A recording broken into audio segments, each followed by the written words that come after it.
para falar sobre um tema que me diz bastante, que gosto bastante de estudar e por isso é que foi o tema escolhido. Vamos falar sobre algo que, como vamos ver, não é apenas de agora, mas reporta sim aos primórdios dos tempos. E o que vamos falar hoje é a mediunidade. O meu nome é Joana. Se tiverem algumas questões, podem deixar que eu vou respondendo, ou então, consoante o decorrer da palestra, responderei no fim. Mas podem deixar todos os comentários e que eu tentarei responder. Então, vamos começar por fazer um breve resumo acerca da nossa palestra de hoje, em que nós vamos falar um bocadinho do contexto histórico da mediunidade, depois vamos ver a visão do espiritismo relativamente a ela, depois vamos ver uma coisa bastante importante, principalmente nesta altura, que são as implicações que ela tem na certeza da vida para além da morte. Depois vamos também diferenciar a mediunidade de psicopatologia, que também é sem dúvida importante, e terminaremos com algumas investigações científicas sobre mediunidade e ainda quais as consequências morais que ela nos traz. A verdade é que, ao longo da história, o intercâmbio entre o mundo espiritual e o mundo material sempre esteve presente. Sem dúvida, a faculdade mediúnica não é um fenómeno atual, porque sem dúvida existe desde que o homem existe. Mesmo nas épocas em que a humanidade vivia no regime patriarcal, ou nas clãs, nos tribos, a mediunidade era atribuída a poucos e esses exerciam um verdadeiro reinado espiritual, digamos assim, sobre os demais. E a verdade é que passou depois para os círculos fechados dos colégios sacerdotais, criando mesmo castas privilegiadas de inspirados, enfim, e depois foi-se difundindo pelo povo, dando então nascimento aos videntes, que nós vemos ao longo da história, dos profetas, até dos adivinhos, que passaram, sem dúvida, a exercer uma inegável influência no meio em que viveram. Mesmo na Índia, tanto na Índia como na Pérsia, no Egito, enfim, na Grécia, na Roma, a mediunidade sempre foi utilizada como uma fonte de poder e de dominação, porque este papel também era absolutamente predominante na administração pública e mesmo na vida política das nações, porque mesmo os seus dirigentes, quer os chefes ou os reis na altura, eles jamais se aventuravam e se submetiam a alguma decisão importante do reino ou do reinado, sem antes pedir inspiração e opinião aos conselhos aos deuses, digamos assim. Mesmo percorrendo a Bíblia está cheia de semelhantes manifestações, também todas obtidas por meio da mediunidade. Mesmo no Novo Testamento, principalmente no Novo Testamento, as provas são ainda mais concludentes. E porque verificamos que mesmo os apóstolos e todos os seus discípulos atuaram, na verdade, como médiuns. E estas manifestações da mediunidade públicas continuaram a exercer-se ao longo dos dias, até quando foi possível, porque à medida que também o cristianismo se foi transformando numa religião oficial, digamos assim, verificou-se que ela foi perdendo um pouco a sua espiritualidade e foi ganhando um caráter, digamos assim, mais mundano, a partir do Concílio de Nicéia em 325. E a partir daí verificou-se que se formaram duas correntes absolutamente opostas, uma que queria permanecer no espiritismo primitivo e outra que, sem dúvida, se estava a esforçar, vamos só mudar aqui os slides que eu tinha esquecido, por progredir, no fundo, no mundo dos homens. E é a partir daí que realmente a Igreja Católica Romana enverdou por esta opção, pelo domínio do mundo, pelo poder temporal. Então, essa Igreja, tomada pela poderosa oficialização que lhe otorgou Constantino, ela declarou que então a mediunidade seria ilegal, seria algo herético, seria algo relacionado com magia negra, com uma obra demoníaca, enfim.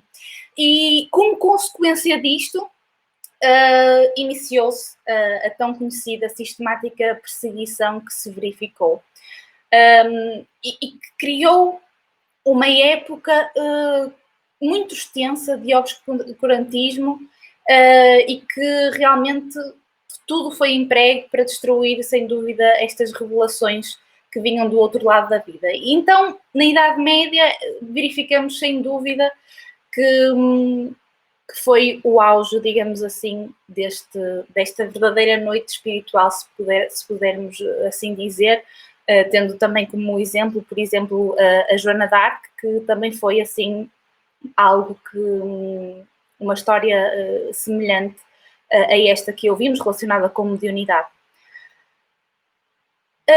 A partir do século XVII e do século XVIII, a religião começa a separar do poder político e então começa um novo paradigma que é o paradigma materialista. E neste período entra-se numa postura completamente oposta, em que tudo o que não poderia ser provado, digamos assim, à luz do materialismo era completamente negado. E mesmo todos os fenómenos paranormais ou mediúnicos que continuavam a existir, não é? Porque vimos que, sem dúvida, eram transversais a todos os tempos e a todas as épocas, eram negados na sua forma de ligação espiritual e eram, sem dúvida, tentados explicar através da psicopatologia nascente, não é? E então verificou-se que realmente todos os fenómenos relacionados com mediunidade eram tidos como loucura, como doença, enfim. E então deixou de se acreditar em qualquer fenómeno mediúnico ou espiritual e foi-se tentando encaixar tudo em diagnósticos médicos. Sendo que a maior parte dos sintomas relacionados com a mediunidade, não é?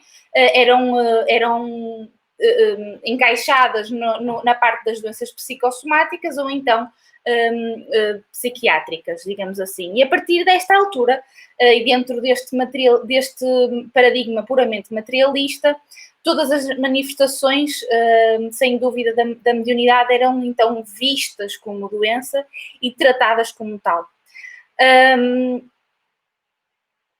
Vemos aqui realmente que, por exemplo, o Chorinho explicava algumas alucinações verbais, alucinações auditivas, enfim, eram tudo sintomas que eram encaixados nestas duas grandes divisões, como, por exemplo, lá está, ou a manifestação de estar a ver espíritos era encarado como uma alucinação visual, ouvir espíritos como uma alucinação auditiva, enfim, mas isto também vamos explorar um bocadinho mais à frente.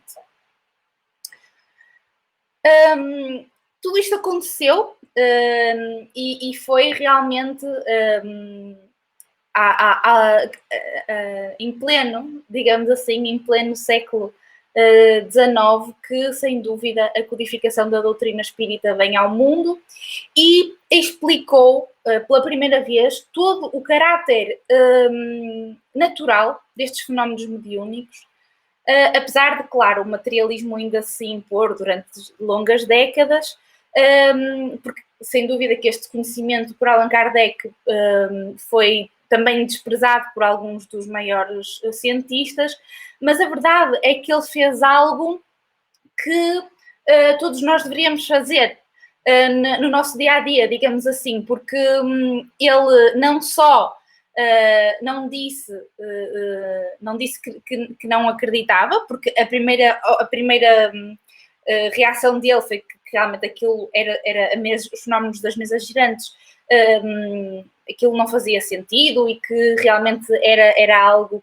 que era que era fictício, mas ele não só ficou por aí, como foi estudar os fenómenos e só depois de estudar e de estar aprofundado nesses fenómenos é que pôde comprovar se era verdade ou não, e depois, claro, que todos sabemos que ele conseguiu perceber que realmente tudo aquilo era verdadeiro, e foi assim que, através de um método experimental, de um método racional e intuitivo, ele queria, e entramos num novo paradigma, em que realmente há esta quebra da barreira entre a espiritualidade e a razão.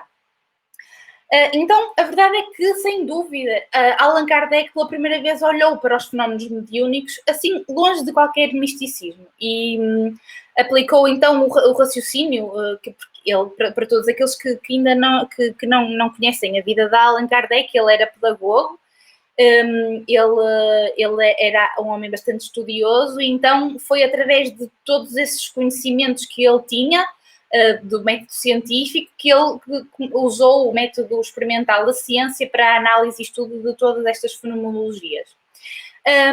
E percebemos que, através do seu estudo destes fenómenos mediúnicos,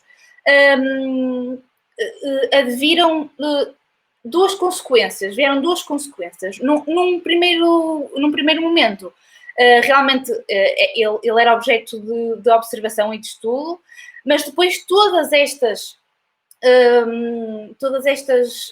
estes ensinamentos trazidos através da mediunidade funcionaram também como uma fonte de informação e de ensinamentos bastante importante.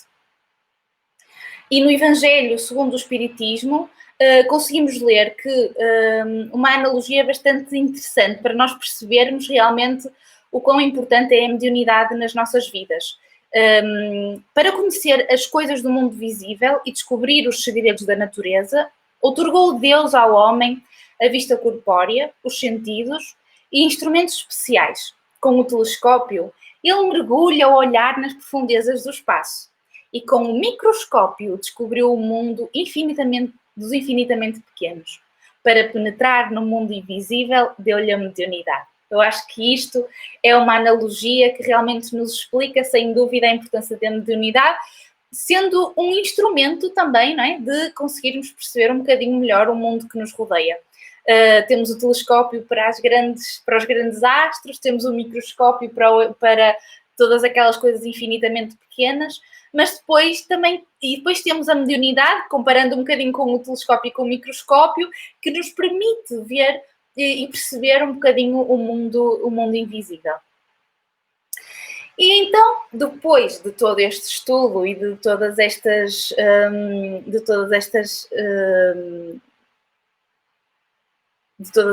observações e análises, Allan Kardec acaba por definir, no livro dos médiuns, a mediunidade como sendo uma faculdade propriamente orgânica. E também, agora, falando um bocadinho sobre realmente as definições, algo um bocadinho mais teórico, perguntando o que é a mediunidade, Leon Denis diz-nos que a mediunidade é a faculdade que permite o intercâmbio entre o mundo físico e o mundo espiritual, não é?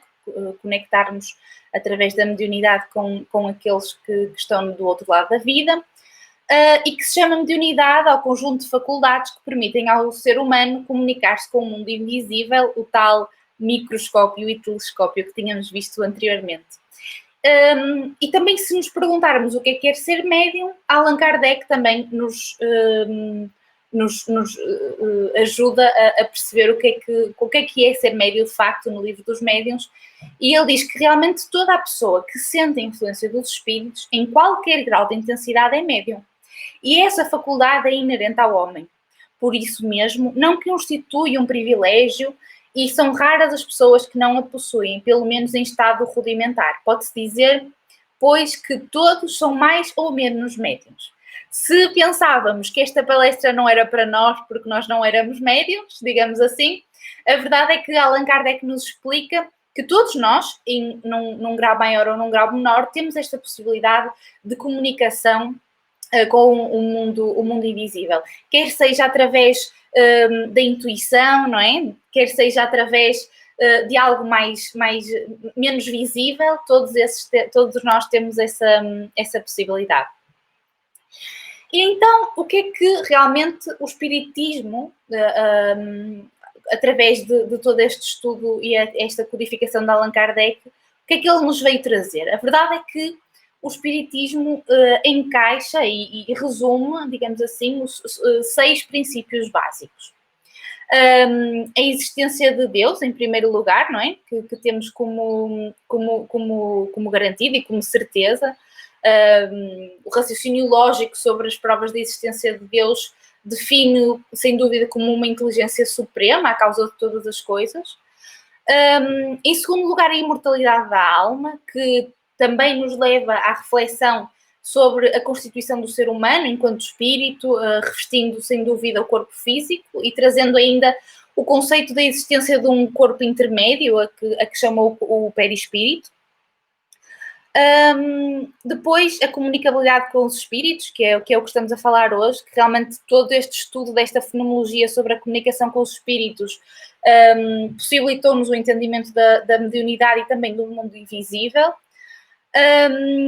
Depois, a reencarnação e a lei de causa e efeito, que traz, no fundo, um novo sentido de justiça em que nós próprios somos responsáveis pelo nosso destino, com a lei de causa e efeito, e ainda a pluralidade dos mundos habitados. Tudo isto para dizer que, sem dúvida, como o Espiritismo nos mostra e tem estes princípios como base, quer a comunicabilidade dos espíritos, quer a imortalidade da alma, estes 2 princípios mostram-nos algo de uma importância salutar, porque eles dão-nos a certeza da existência da vida para além da morte. E a verdade é que, tendo esta certeza, não é? Através do estudo e da investigação e, enfim, da análise de todos estes fenómenos, nós conseguimos perceber se realmente a mediunidade existe, se realmente nós conseguimos comunicar para o lado de lá, não é? A verdade é que muda completamente a perspectiva de um ente querido, não é? Agora vivemos numa altura bastante complicada, não é? No meio desta pandemia, em que certamente muitos perderam familiares decorrentes desta pandemia, mas a verdade é que, ainda falava outro dia com um amigo, a verdade é que, ao mudar a perspectiva da perda de um ente querido, não mais podemos dizer que é uma perda de um ente querido, não é? É mais uma separação transitória, porque, como vemos aqui nesta imagem, sem dúvida, esta avó, não é? Partiu, os filhos e o neto ficaram, claro, muito tristes com a sua partida, mas vejam a alegria que ela teve ao reencontrar todos aqueles do mundo espiritual com quem já não estava há muito tempo, porque a verdade é que, sem dúvida, a saudade permanece, não é? De alguém que partiu, porque sentimos falta dele, sentimos falta da sua voz na nossa vida, de falar com ele, enfim, de lhe ligar a pedir uma opinião, de abraçar, de tocar, enfim, mas acho que algo que apazigua muito o nosso coração e nos dá assim um sinal de esperança, de certeza no futuro, é sem dúvida que um dia haverá o reencontro. Aqui, sem dúvida, também podemos ver alguém que acaba de desencarnar e que realmente vai ter com a sua esposa, que já está do lado de lá. E trago aqui um livro para quem quiser se debruçar mais sobre este assunto, que é Vozes do Outro Lado da Vida, de Jorge Gomes, em que realmente reúne uma data de relatos de reuniões mediúnicas de esclarecimento, em que podemos ver em muitas delas este reencontro que se faz sentir, de às vezes alguém dizer: olha a minha mãe, olha o meu pai, olha o meu avô que me vem buscar, enfim. Realmente a mediunidade dá-nos a certeza no coração de que realmente a morte não existe e que tudo continua. Outro dos exemplos também são as cartas de Chico Xavier às mães. Chico Xavier foi um médium brasileiro, que também vamos falar um bocadinho mais à frente. Desculpem, vou só aqui fechar aqui a janela. Ok.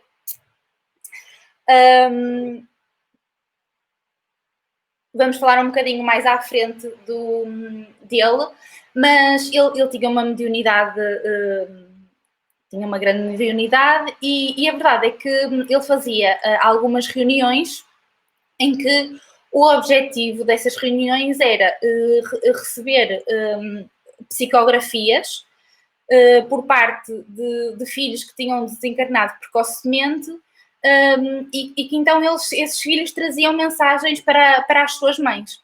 E um dos casos mais interessantes é que realmente houve um dos casos em que um menino morreu numa brincadeira que estava a ter com um amigo, estavam com uma espingarda a brincar, e o que aconteceu é que, sem querer, ele puxou o gatilho e acabou por matar o colega, o amigo, mas sem qualquer intenção.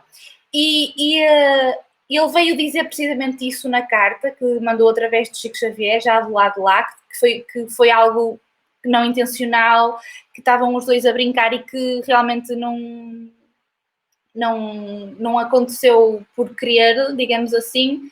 E essa carta foi usada em tribunal para provar a inocência daquele que puxou o gatilho, tida em prova também como no tribunal, não é? Que é algo assim fantástico, porque foi comprovada a veracidade dos factos trazidos através da carta, a veracidade, enfim, da assinatura e de muitas outras coisas. E para além deste caso, muitos outros se seguem, em que, por exemplo, Chico Xavier escreve na carta alcunhas que só os pais ou as pessoas mais próximas sabiam. Enfim, muitas das coisas que nos provam que realmente a mediunidade é algo maravilhoso, que nos traz também conforto para as nossas almas, e é também mais uma prova da sua existência. Para quem tiver gostado deste assunto e tiver mais curiosidade sobre ele, deixo aqui o filme As Mães de Chico, que é um bocadinho sobre esta missão, digamos assim, de Chico, de escrever cartas e depois entregar às mães que perderam os filhos. É muito bonito. Aqui no filme, no slogan do filme, diz: só existe algo mais marcante do que perder um filho, descobrir que ele continua vivo. Então acho que é um filme muito bom agora para ver enquanto estamos em confinamento. E agora vamos falar sobre um bocadinho sobre a distinção entre mediunidade e psicopatologia. Porque a verdade é que, se realmente a mediunidade existe, a psicopatologia também existe, não é? E às vezes nem sempre é fácil distinguir uma da outra. Porque a verdade é que não nos podemos esquecer, não é? Que, sem dúvida, tal como em muitas outras situações médicas, raramente conseguimos encaixar uma situação ou no preto ou no branco. Porque a verdade é que nós vivemos essencialmente num conjunto de cinzentos. Muitas vezes temos uma doença psiquiátrica puramente, não é? Que cursa com alucinações auditivas, alucinações visuais, enfim. Noutras situações temos mediunidade, não é? Apenas. Mas, tendo em conta a imperfeição do ser humano, percebemos que muitas das vezes coexiste doença, neste caso psicopatológico, e mediunidade, sendo que em muitos dos casos ainda estas duas entidades, que embora distintas, não é, se potenciam uma à outra num processo contínuo.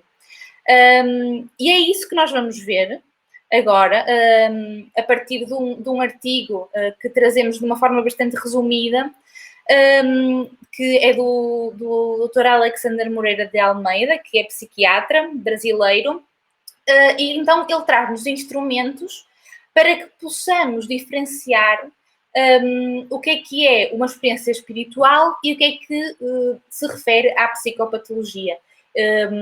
Existem várias doenças psicopatológicas que também cursam com alucinações visuais, auditivas, como é o caso, por exemplo, da esquizofrenia ou de alguns distúrbios delirantes, e então é precisamente entre essas doenças e a experiência espiritual, ou seja, o exercício da mediunidade, que este artigo nos traz as diferenças e que é bastante útil para nós percebermos, porque às vezes, sendo que, num lado, no materialismo se cai no risco de achar que tudo é psicopatologia, não é? E de excluir completamente tudo que é experiência espiritual. Também temos o outro lado, que é achar que tudo é experiência espiritual e que não existe psicopatologia. E isso é dos grandes erros que se cometem, e acho que é preciso ter muita atenção a isso, porque nem tudo é psicopatologia, mas também nem tudo é mediunidade, não é? Às vezes existem, sem dúvida, doenças que necessitam de medicação, que necessitam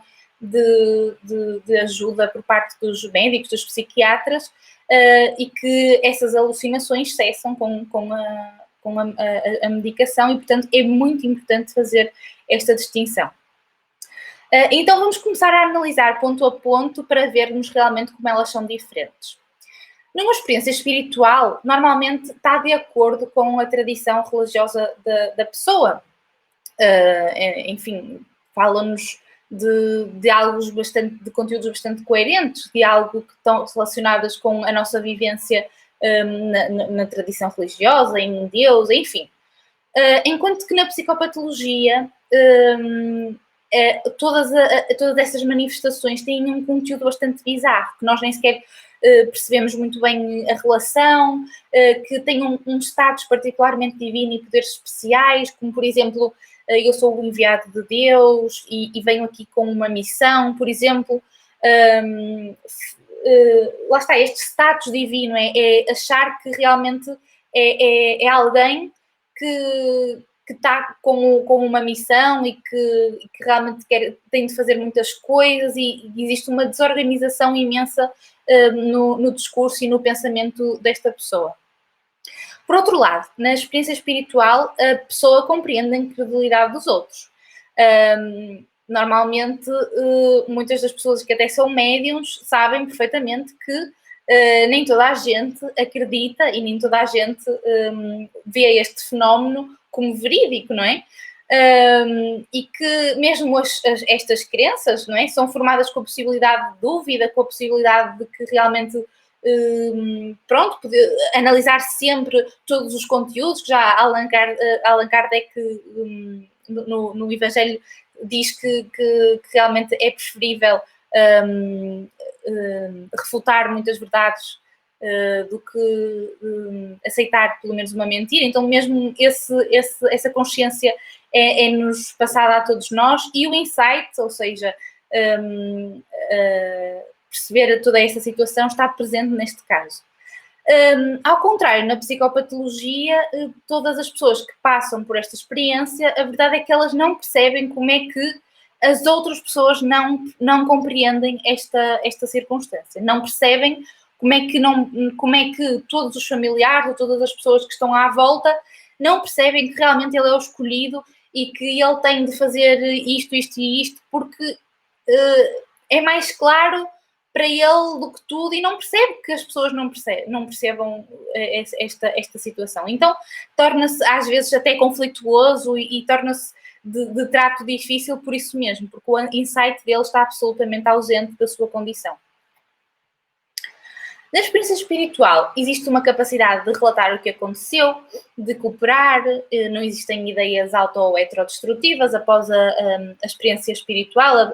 Muitas das vezes até existe precisamente o contrário, mas na psicopatologia todas estas experiências geram agressividade, geram um descontrole de impulso, e existe mesmo um risco de comportamento bastante preocupante, quer de tentativas de suicídio, quer recusar-se a comer e a beber por longos períodos de tempo, ou descuidar-se da higiene, ou, enfim, quer porque são vozes que ouve a dizerem tudo isto, enfim.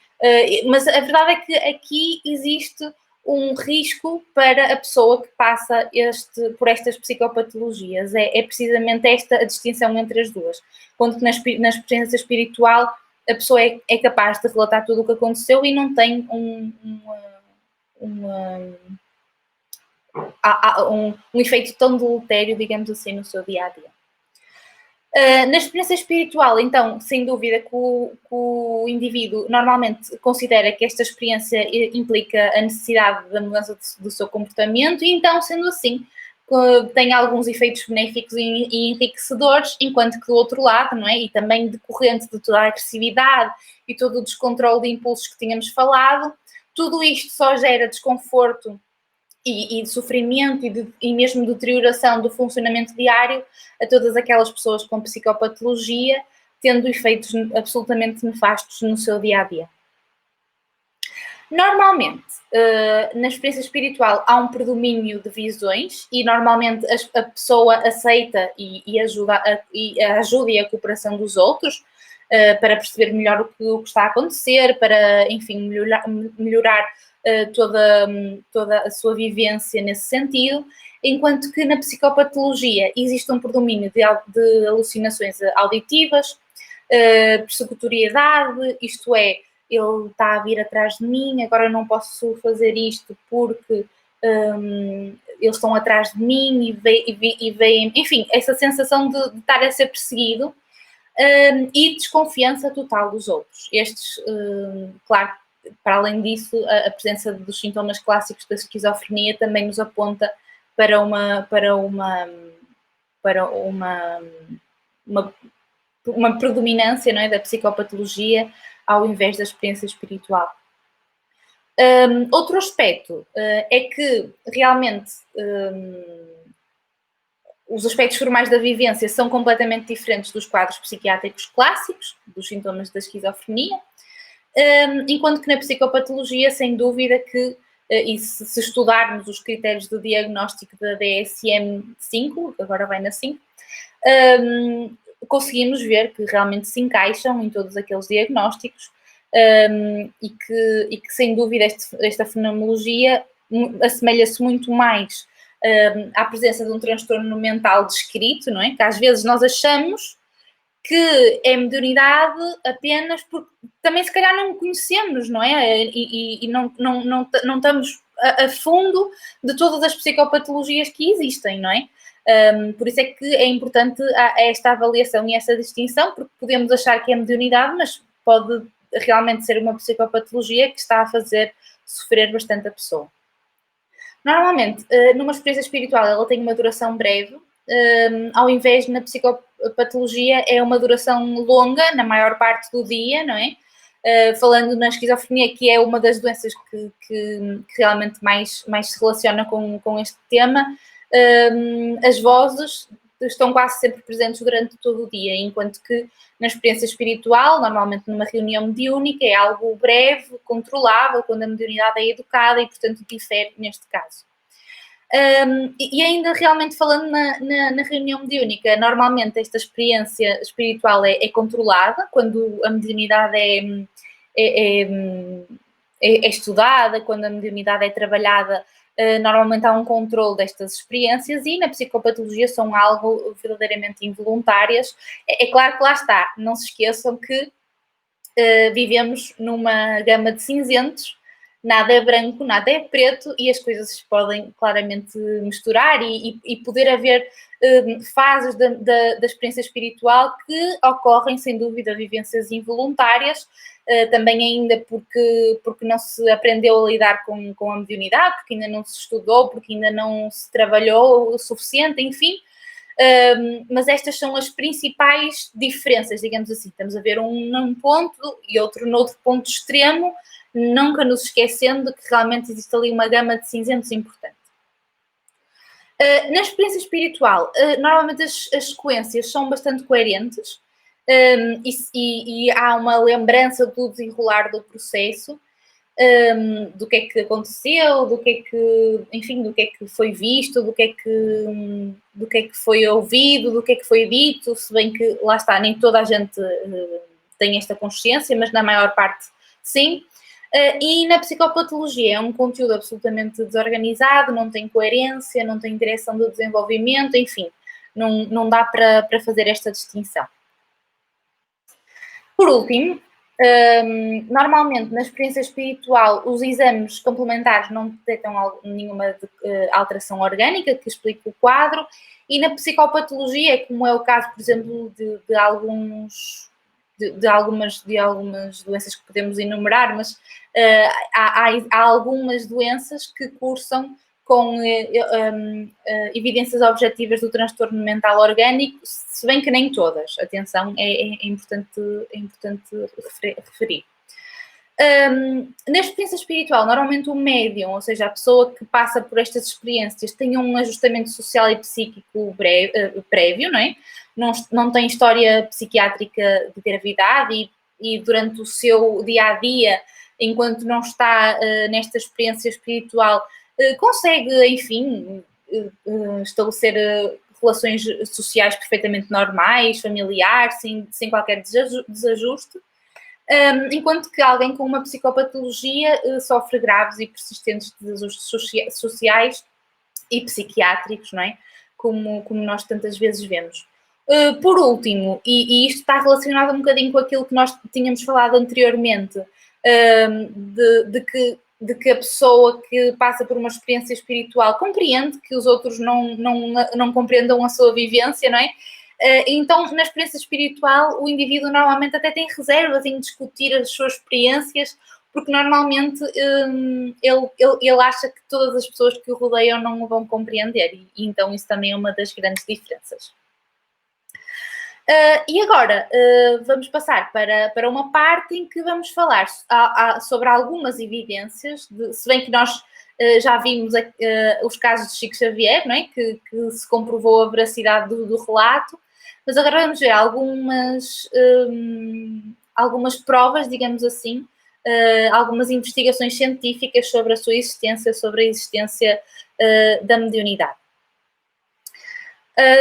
Em primeiro lugar, vemos que já é possível, digamos assim, utilizar a tecnologia médica de ponta para provar que, sem dúvida, a mediunidade é real e não é uma doença psiquiátrica. Porque neste estudo o que é que foi feito? Médiuns experientes apresentavam um fluxo sanguíneo cerebral nas áreas descritas significativamente reduzida durante a psicografia. Isto é, normalmente quando nós estamos a escrever, não é? A área do nosso cérebro que é ativada é a zona da escrita, do planeamento, enfim. Quando nós estamos a psicografar, como nós estamos a ser, digamos assim, um intercâmbio, não é? E não estamos a usar aquela área para pensar, estamos a usar áreas completamente diferentes, que normalmente é o escrever, é o mecânico, porque não somos nós próprios que estamos a dirigir todo aquele conteúdo, não é? E, portanto, foi precisamente isto que estes cientistas quiseram provar, que as áreas de quando nós estávamos a escrever normalmente não eram as mesmas ativadas no cérebro de quando os médiums estavam a psicografar. E isso realmente nos prova que, sem dúvida, há de existir ali alguma inteligência externa, não é? Que use essas áreas do cérebro responsáveis pelo planeamento e pela escrita, sendo que não é o médium que está a utilizar.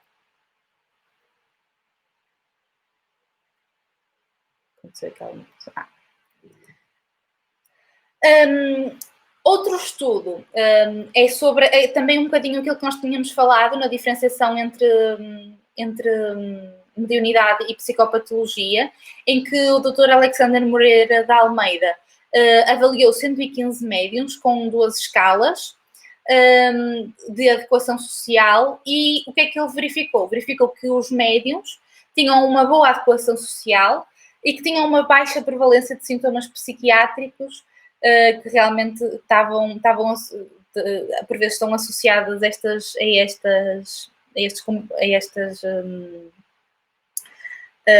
manifestações, não é? Mas nós, como vimos atrás, realmente, normalmente nas experiências espirituais, há uma boa adequação social e ao contrário na psicopatologia.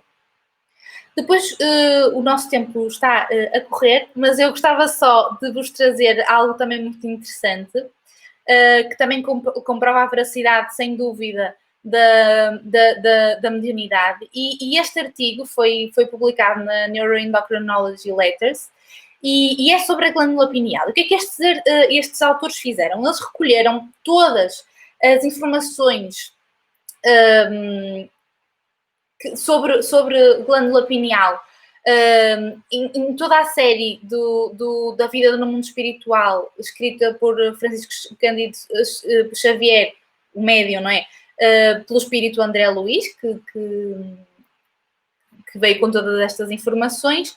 E o que é que eles fizeram? Compararam com as evidências científicas atuais. Eles pegaram então nos livros todos, procuraram todas aquelas frases que tinham ou pineal ou epífise, compilaram todas essas informações e juntaram uma grande parte de médicos e de estudiosos do espiritismo e então fizeram essa comparação. E o que é que eles perceberam?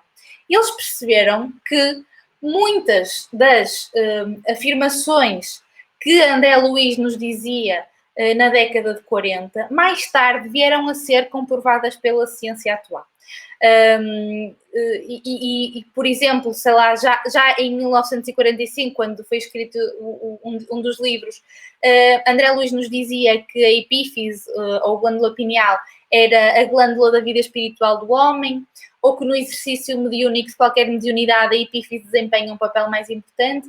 E em baixo temos algumas investigações científicas em que foi comprovado que, sem dúvida, a glândula pineal está ativada durante a meditação religiosa, que a glândula só é ativada durante a meditação quando envolve uma conexão espiritual comparativamente àquela meditação que é apenas com técnicas de respiração. Tudo isto para vos dizer o quê? Para vos dizer que como é que nós poderíamos explicar, não é? Sem ser pela mediunidade, que Chico Xavier tenha escrito, não é? Todos estes conhecimentos que mais tarde foram provados, se o Chico Xavier seria alguém sem estudos académicos, que tinha apenas o ensino básico, que ele nem sequer estava envolvido na área da saúde e que residia no interior do Brasil, numa época em que mesmo o acesso aos artigos científicos era limitado, não é? Então, a verdade é que todas estas informações foram trazidas 60 anos antes de qualquer investigação científica, através da mediunidade. Então, sem dúvida que existem várias formas em que podemos procurar explicação para isso, mas a forma mais plausível é que, sem dúvida, a comunicabilidade com os espíritos seja algo verídico, seja algo claro e seja algo que, sem dúvida, nos pode trazer estas informações tão ricas e tão verídicas. Só para terminar, também gostava de falar do livro do Jorge Gomes, Casos Incomuns e Números Curiosos, que foram alguns dados que surgiram em algumas reuniões mediúnicas, que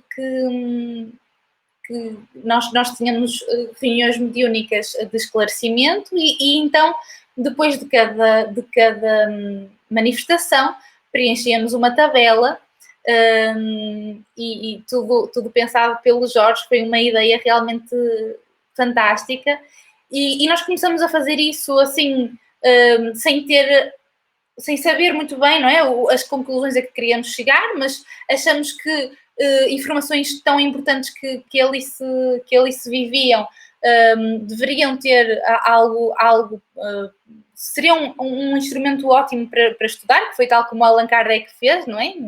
Com a mediunidade. E a verdade é que este livro compila muitas dessas informações. Também fomos fazendo alguns pósteres, tudo com enfim, com a orientação do nosso Jorge, que se lembrou disto tudo. E então fomos recolhendo dados. Todos estes pósteres estão no site da ADEP, se vocês depois tiverem curiosidade de ver. E foi um bocadinho no sentido de nós também próprios começarmos a estudar as reuniões mediúnicas, não é? Sempre que nós falamos sempre de provas da mediunidade, ainda agora temos a ver muitos artigos que têm surgido, mas a verdade é que nós próprios também podemos tentar, pelo menos, contribuir para aumentar a certeza e as provas deste fenómeno tão real. Então, nós analisamos 221 casos, ou seja, 221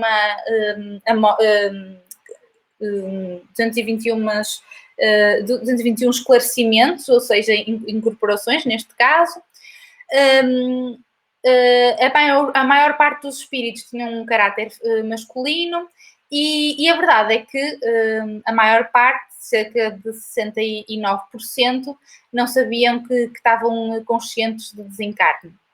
E um bocadinho relativamente àquela parte que nós tínhamos falado anteriormente sobre a mudança do paradigma da perda dos entes queridos, a verdade é que quase todos foram encaminhados após esclarecimento e houveram aqui cerca de 20% dos espíritos que foram encaminhados por um familiar. E o familiar mais frequente foi a mãe, em 52%, seguido dos avós, e eu não vos consigo explicar por palavras a alegria que nos era transmitido naquela hora, quando realmente eles começavam a ver todos aqueles familiares. Normalmente diziam, olha, está mais novo, que bonito. E então acho que isto também é uma das grandes bênçãos que a mediunidade nos traz. Também analisamos o motivo do desencarne de todos estes espíritos, sendo que a maior parte seria de acidente e normalmente a maior parte dos espíritos chegavam lá com uma sensação quer de uma sensação física de sofrimento, quer uma sensação de sofrimento psicológico que depois, como vimos, quase todos seriam encaminhados e aliviados deste sofrimento. E falta-nos falar de quais as consequências morais da mediunidade. Falamos aqui desde o início da perspectiva histórica, falamos da diferença entre psicopatologia e mediunidade, enfim, de investigações científicas, de todo o percurso de Allan Kardec, mas a verdade é, quais é que são as consequências morais da mediunidade? A verdade é que ela, se nós olharmos bem, ela funciona como uma ferramenta de crescimento interior, principalmente para todos aqueles médiuns que a têm com mais... em maior grau, não é? Em primeiro lugar, é uma oportunidade de auxiliar, não é? É uma oportunidade de auxiliar quer todos aqueles aqui na Terra ainda, quer todos os espíritos que também são ajudados. Depois é uma oportunidade de aprendizagem, se não vejamos todo aquele conhecimento da glândula pineal que André Luiz nos trouxe, todos os livros escritos por variadíssimos espíritos que nos trazem informações da vida para além da vida, é sem dúvida uma oportunidade enorme de aprendizagem. E depois também é uma oportunidade de crescimento para o próprio médium, quer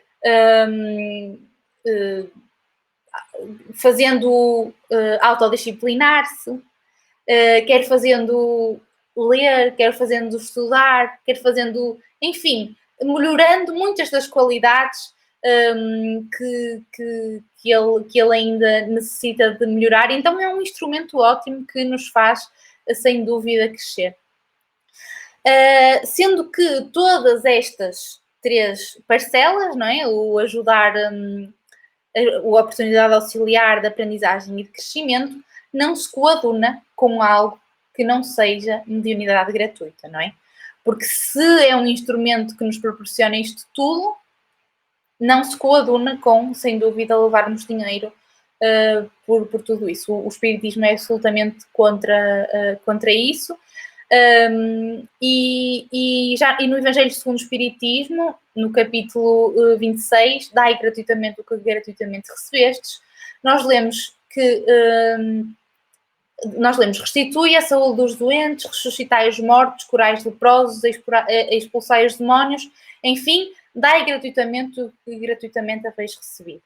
E depois também, mais à frente, nos diz: ora, a primeira condição para se granjear a benevolência dos bons espíritos é a humildade, o devotamento, a abnegação e o mais absoluto desinteresse moral e material. E aqui percebemos que realmente isto também é uma das condições mais fundamentais para que possamos crescer e que possa ser uma ferramenta de iluminação interior. Se bem que nem tudo é fácil, não é? Todo este percurso, muitas das vezes, mesmo tendo em conta aquele crescimento interior que tínhamos falado, faz com que nós tenhamos de ser mais disciplinados, que nós às vezes até nem saibamos muito bem lidar com o assunto, que pode-nos eventualmente trazer algumas dificuldades, algum sofrimento inerente, não é? Mas a verdade é que já Jesus nos dizia: bem-aventurados os aflitos, pois que serão consolados. Então era com esta frase de Jesus que eu gostava de terminar esta apresentação. Já excedi um bocadinho o tempo, vou agora ler, se calhar, algumas perguntas, se eu ainda tiver tempo. Vamos ver.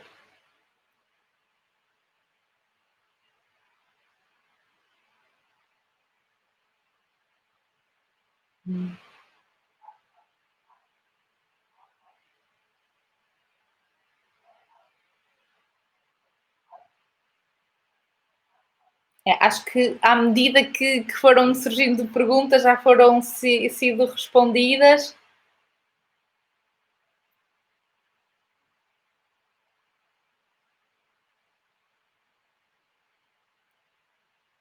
Tenho aqui um comentário.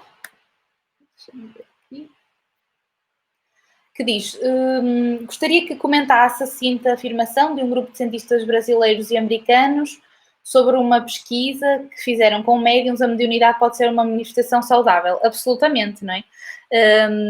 Nós vimos que a mediunidade é algo perfeitamente natural, como Allan Kardec nos dizia, é uma faculdade orgânica, e que mesmo tendo em conta aquele questionário que Alexander Moreira de Almeida fez, que viu que a maior parte dos médiuns tinham uma boa integração social e estavam ausentes de doenças psicopatológicas, e sim, quando a mediunidade é bem vivenciada e bem trabalhada, sem dúvida que é algo saudável, que é algo que, como nós vimos no fim da palestra, funciona como instrumento de crescimento, instrumento de aprendizagem e de auxílio. Portanto, acho que nada que nos traga estas três coisas tão importantes não é saudável. Só que a verdade é que nós também temos de a tornar saudável, não é? E isso depende do nosso livre-arbítrio e do nosso próprio esforço para que realmente a possamos vivenciar da melhor maneira possível, auxiliando o máximo e enfim,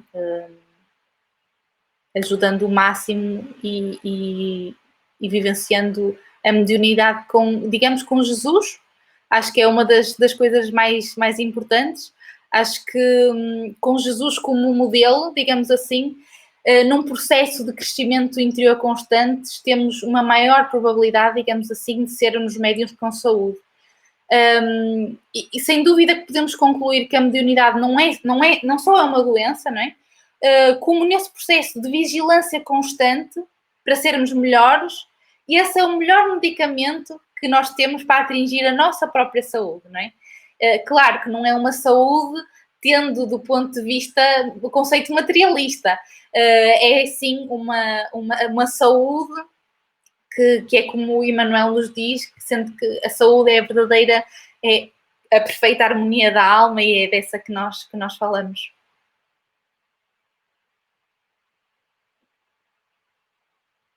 Vou aqui ler mais alguns comentários. Pode a mediunidade.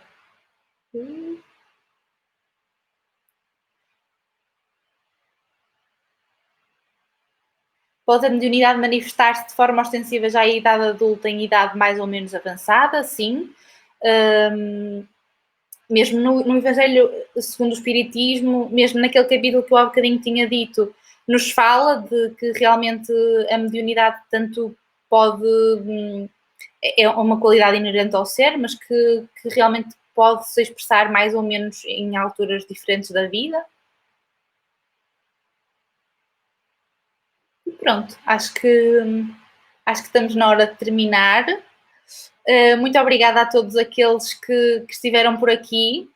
Se depois eu ainda conseguir responder a alguns comentários vossos na publicação da ADEP. Muito obrigada mais uma vez à ADEP por este convite, é sempre muito bom. Gostava de recomendar um livro, que é o livro mais recente do Jorge Gomes, que agora foi publicado. Deixem-me pôr aqui para vos mostrar a capa.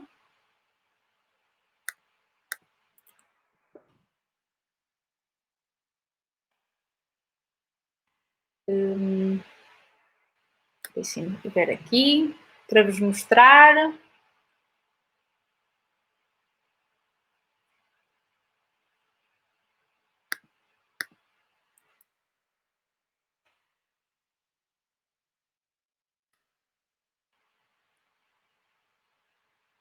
Aqui. Ok, deixem-me aqui partilhar.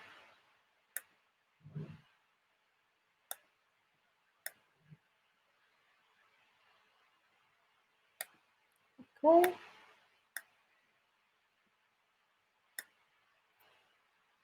Tenho aqui o livro mais recente, agora mesmo lançado, que eu aconselho a todos a lerem, é do nosso Jorge, e traz algo bastante inovador no espiritismo, que são reflexões sobre a evolução das espécies à luz do espiritismo. Gostava de agradecer mais uma vez a todos por terem estado aqui comigo, mesmo eu não vos vendo, não é? Acho que senti toda a energia que aqui estava, foi muito bom. Obrigada mais uma vez à ADEP por me confiar estas palestras e gostava também de dar um beijinho a todos nesta época por qual passamos, não é? Tão difícil, mas que sem dúvida irá passar e que também passa um bocadinho pela nossa postura de cada dia. Portanto, vamos manter-nos o mais resguardados possíveis e enviando, sem dúvida, as maiores energias, as maiores, enfim,